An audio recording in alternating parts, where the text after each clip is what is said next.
Hello friends, welcome to Arna's hobbies channel. ఈ 30 days gardening ఛాలెంజ్లో ఇవాళ వచ్చేసి 21వ రోజు. ఇవాళ నేను పొటాటోస్ నాటుతున్నాను.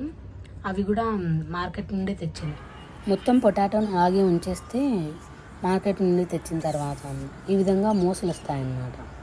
ఆ చిన్న చిన్న బుడకలు ఈ విధంగా కట్ చేసి మనం పొటాటోని ఆరబెట్టుకోవాలి ఒక రోజంతా. ఇది నేను ఒక యూట్యూబ్ వీడియోలో చూశాను. అలా ఆరబెట్టుకోవడం వల్ల ఏమవుతుందంటే పొటాటో మనము నేల నాటిన తర్వాత కుళ్ళకుండా ఉంటుంది త్వరగా. తర్వాత వీటిని తీసుకెళ్ళి మనము పాట్లో కానీ నేలలో కానీ నాటుకోవచ్చు. ఇదిగో నేను ఈ పాట్లో వచ్చేసి ఇసుక బాగా కలుపుకున్నా. ఈ దుంపగడ్డల జాతికి ఏ దానికైనా కానీ నీళ్ళు ఎక్కువ నిలబడకూడదు, కానీ తడి అనేది ఉండాలి. అందుకని ఇసుక కలుపుకున్నా. ఈ విధంగా నాటేసుకొని మనము కొద్దిగా నీళ్ళు చిలకరించినా చాలు వీటికి. తర్వాత కొంచెం మొక్క ఎదిగిన తర్వాత ఎరువులు ఇవ్వాలి. ఇది ఫ్రెండ్స్ ఇవాళ video. Thank you for watching.